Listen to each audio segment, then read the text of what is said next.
Bapak mulai pelajaran, tolong untuk kelas pimpin doa. Siapkan. Doa dimulai. Doa selesai. Oke, terima kasih.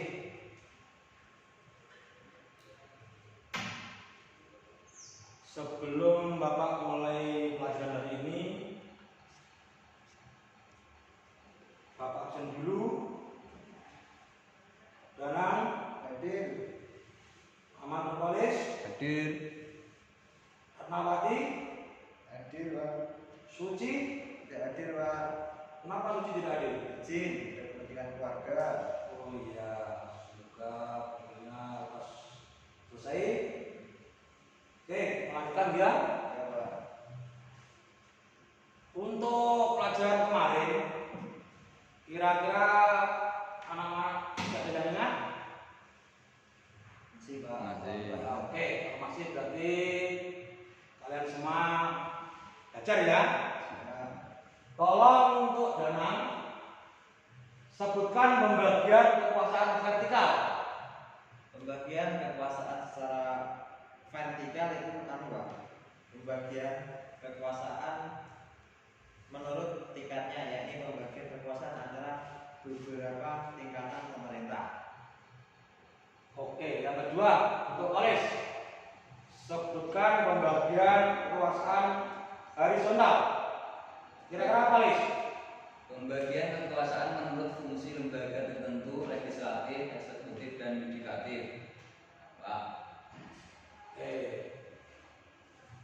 Semoga kalian masih belajar dan belajar agar materi yang Bapak sampaikan tidak sia-sia. Ya, Oke, lanjut. Untuk motivasi kalian ya, supaya tetap cerdas, jangan pintar, cerdas saja. Siapa? Hiduplah seakan-akan Anda ya akan mati besok. Belajarlah seakan-akan Anda akan hidup selamanya. Jadi intinya apa? Hidup itu untuk belajar. Jangan mati dulu sebelum Anda belajar. Siapa? Ya, Siap. itu pesan Bapak ya. Bapak ingat-ingat sampai Anda nanti berkeluarga untuk motivasi keturunan-keturunan Anda semua. Oke? Lanjut. Nah, sekarang masuk ke materi Bapak yang baru. Kedudukan warga negara dan perwarganegaraan di Indonesia. Ini. Poin pertama, kewarganegaraan di Indonesia terbagi satu, yaitu rakyat dalam suatu negara. Apa toh yang dimaksud rakyat dalam suatu negara? Rakyat dalam suatu negara yaitu meliputi semua orang yang bertempat di dalam wilayah suatu negara dan tunduk pada suatu negara. Artinya wong urip iki kudu negara. Jangan sakake dhewe cara bojone ngono. Secara sosiologis, rakyat adalah sekumparan manusia yang dibesarkan oleh rasa persamaan dan yang bersama-sama mendiami suatu wilayah tertentu. Secara hukum, rakyat merupakan warga negara dalam suatu negara yang memiliki ikatan hukum dengan pemerintah. Sekarang menginjak rakyat berdasarkan hubungan dengan daerah tertentu dapat dibedakan penduduk dan bukan penduduk. Ini maksudnya Pak. Maksudnya ini penduduk adalah mereka yang tempat tinggal atau berdomisili di dalam suatu wilayah negara. Menetap dalam arti rumah-rumah itu untuk menjaga waktu lama. Penduduk yang memiliki status kewarganegaraan disebut sebagai warga negara Indonesia atau WNI. Warga negara asing WNA yang tetap di Indonesia karena suatu kerjaan disebut juga penduduk. Berarti wong lain Indonesia, wong asing WNA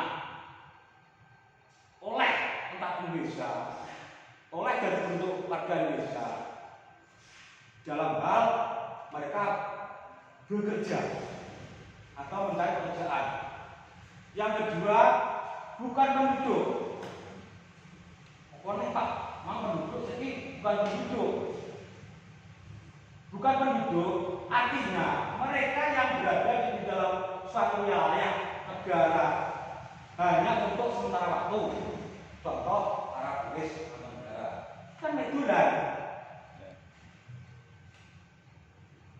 turis sekian bulan, contohnya Bali seminggu kan bulan, dia tidak menetap.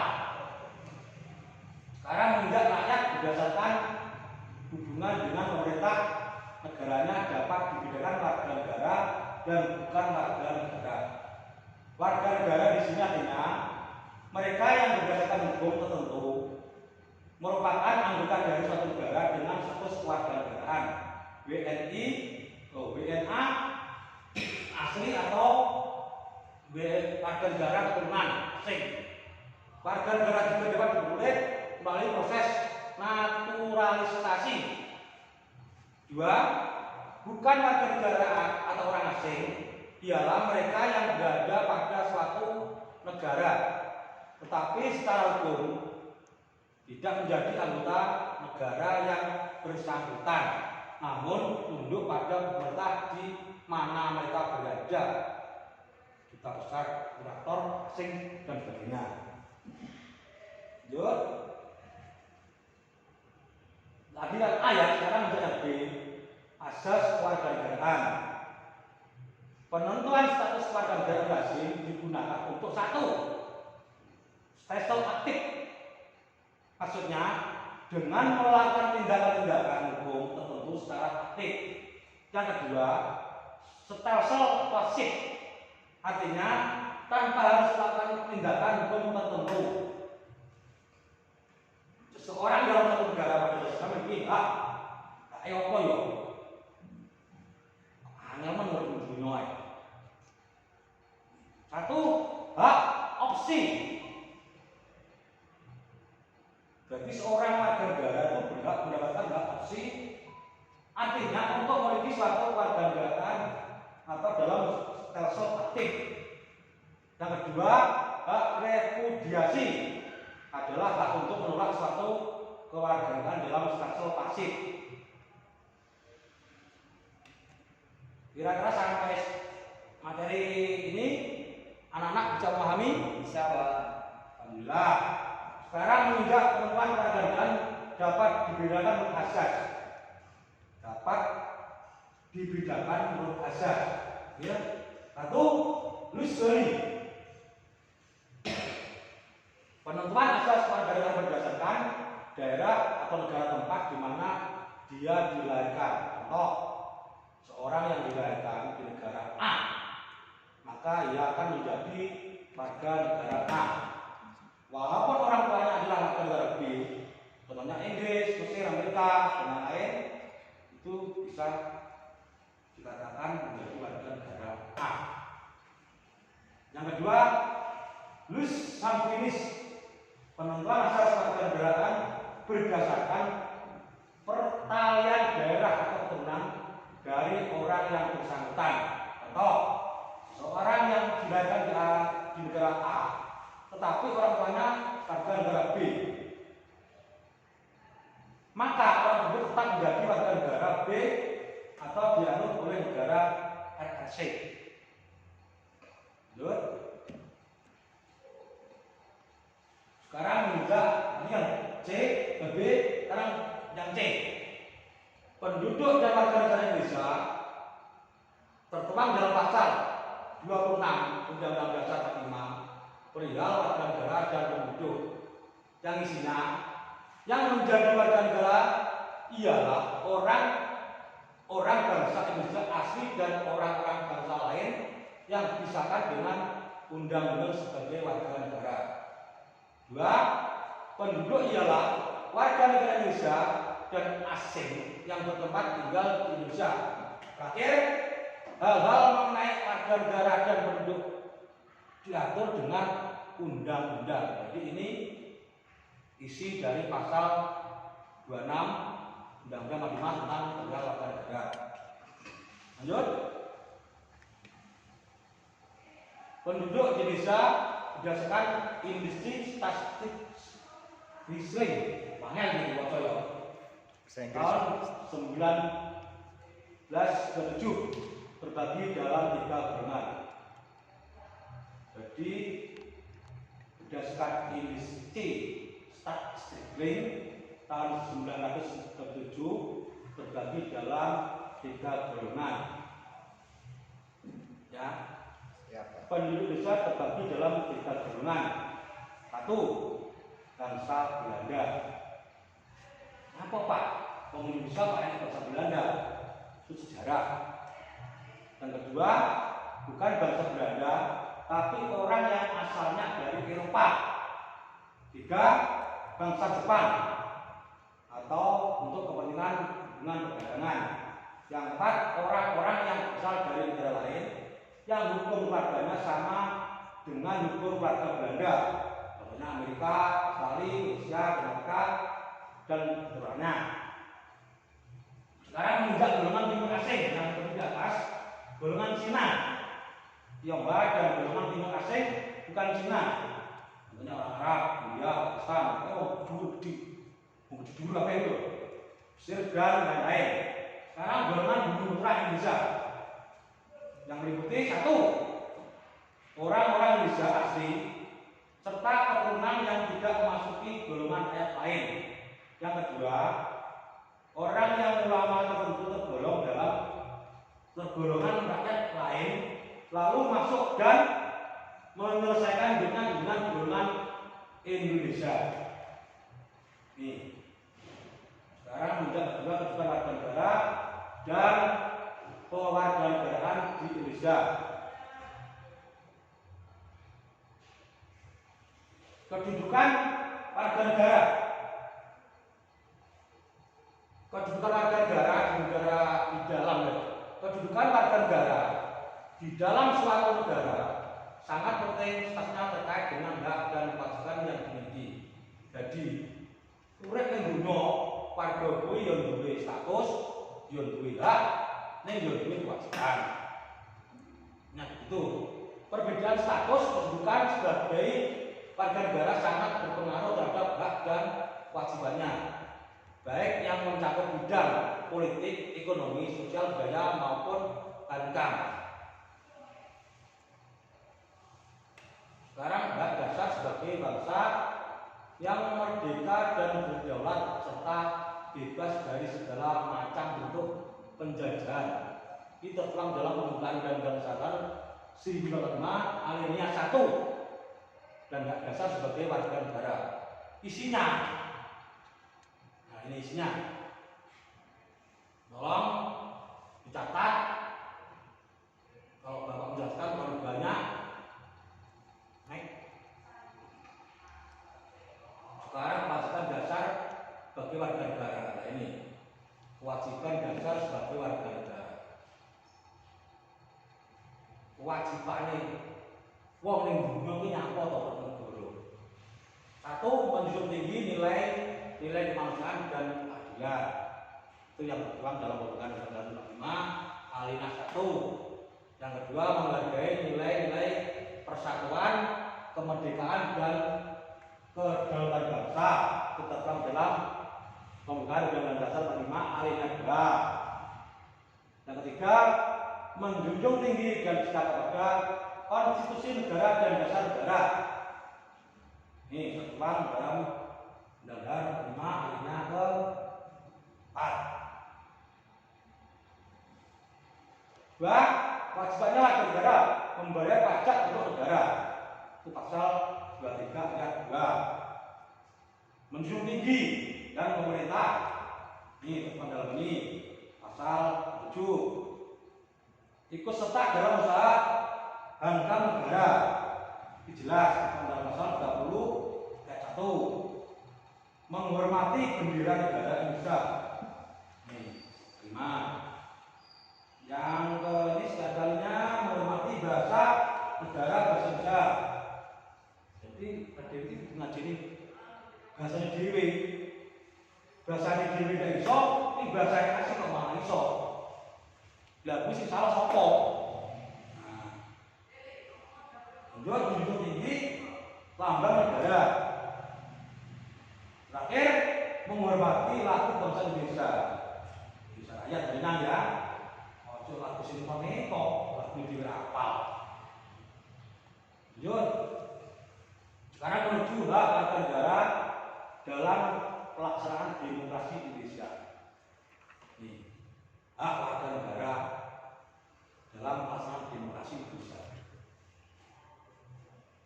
Terbagi dalam 4: hak di bidang politik, hak di bidang pendidikan, hak di bidang ekonomi, hak di bidang sosial budaya. Hak di bidang sosial budaya, misalnya hak untuk mendapat pelayanan sosial kesehatan, mengembangkan budaya daerah masing-masing dalam hak untuk mendirikan lembaga sosial budaya. Lanjut. Sekarang tanggung jawab warga negara dalam pelaksanaan demokrasi. Tentunya demokrasi Pancasila yang ada di negara kita ya. Siapa? Tanggung jawab kita apa? Sebagai negara. 1. Pelaksanaan sistem demokrasi Pancasila.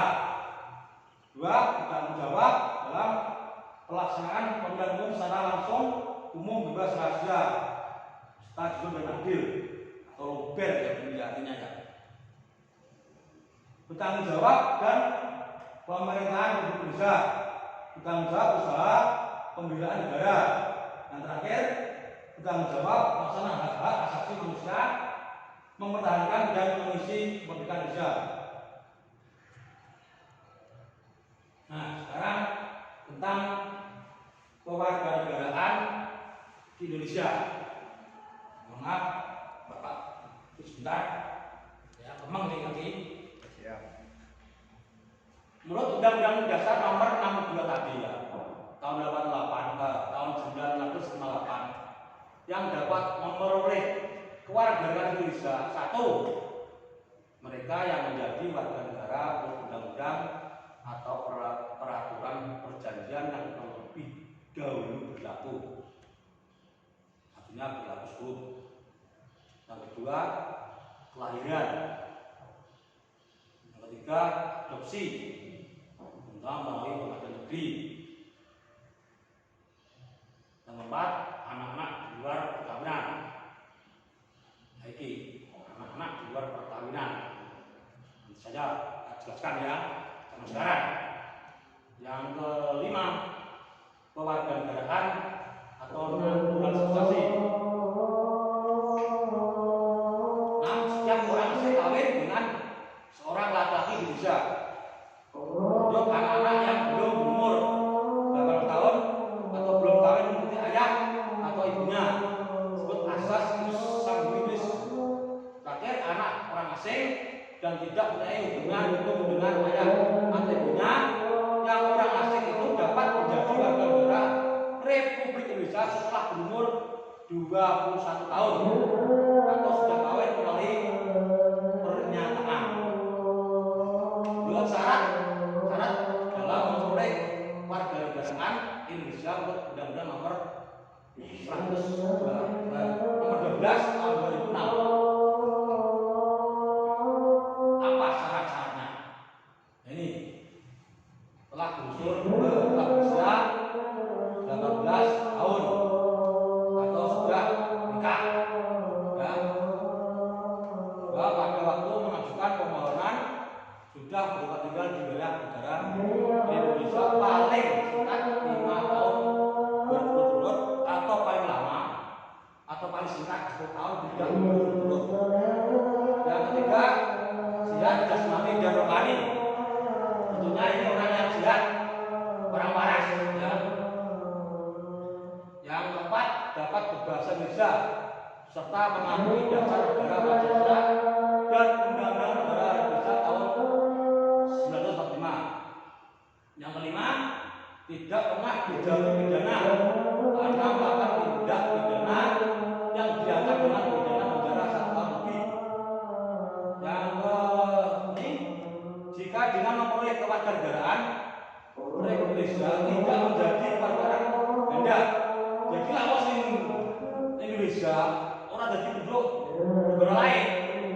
Contoh, wis ning Indonesia jadi warga negara, di negara lain juga masuk ke kan di situ, itu tidak boleh. Itu syaratnya menjadi memperoleh kewarganegaraan Indonesia. Sekarang kehilangan kewarganegaraan RI, yaitu Republik Indonesia ya, tertuang dalam Undang-Undang Nomor 12 2006 tadi ya. Ini memperoleh kewarganegaraan lain atas kemauan sendiri. Nah ini ingat-ingat secara detail hari saja. Sekarang Anda bisa saja dibaca nanti malam, dipelajari biar tidak hilang dalam pemikiran Anda. Lanjut. Nah sekarang kita evaluasi.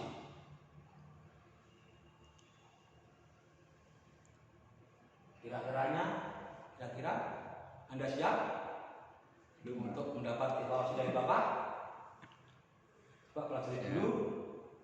Persiapan dalam. Saya tunggu 1 menit.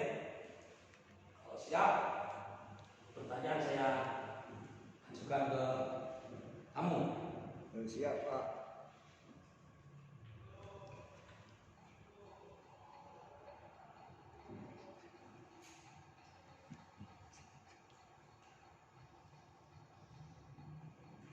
Kiranya siapa yang sudah siap?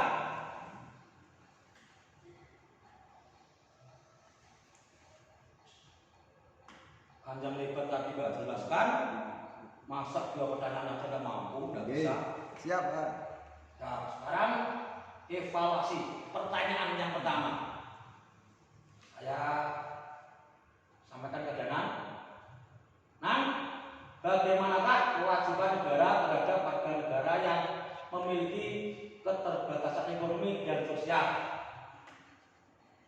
Jadi begini, Pak. Menurut saya negara itu pasti memiliki masalah-masalah tertentu dalam hal pembangunan, Pak. Seperti contohnya yaitu ekonomi dan sosial. Jadi sikap negara terhadap masalah ekonomi adalah dengan terus berusaha memperbaiki masalah ekonomi yang ada dan memperbaiki lapangan usaha pekerjaan dan persebaran penduduk yang merata, Pak. Jadi lapangan pekerjaannya itu diperbaiki, Pak, oleh negara.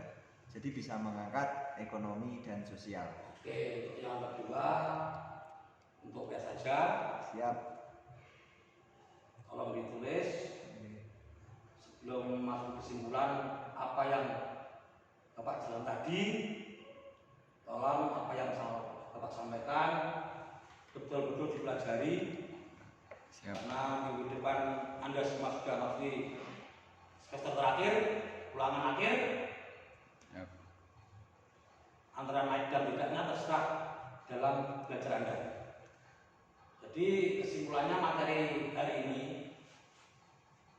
penduduk itu adalah mereka yang tempat tinggal atau berdomisili di dalam suatu wilayah negara atau menetap untuk jangka waktu lama. Penduduk yang memiliki status kewarganegaraan disebut sebagai warga negara Indonesia atau WNI. Warga asing ya WNA yang menetap di Indonesia karena suatu pekerjaan disebut juga penduduk. Contohnya orang Belanda Indonesia tapi mereka kerja, itu bisa disebut warga Indonesia.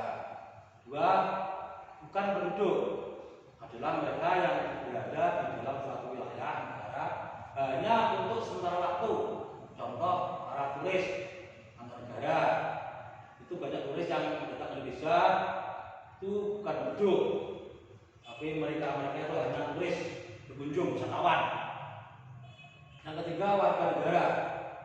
Warga negara adalah mereka yang berdasarkan hukum tertentu merupakan anggota dari suatu negara dengan status kewarganegaraan warga negara asli atau warga negara keturunan asing.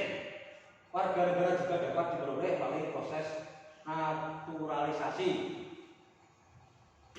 Yang keempat, bukan warga negara atau orang asing adalah mereka yang berada pada suatu negara tetapi secara hukum tidak menjadi anggota negara yang bersangkutan, namun tunduk pada pemerintah di mana mereka berada dalam duta besar, kontraktor asing dan sebagainya.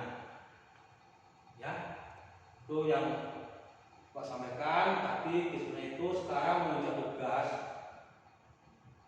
Tolong semuanya mencatat. Nanti jawaban Bapak tunggu pada pertemuan berikutnya. Tolong semua menjawab hasilnya, karena itu menunjuk nilai jenengan semua. Oke? Ya, Pak. Sebelum Bapak akhiri, kira-kiranya ada kata salah dari Bapak, mohon maaf. Saya akhiri. Assalamualaikum warahmatullahi wabarakatuh. Waalaikumsalam warahmatullahi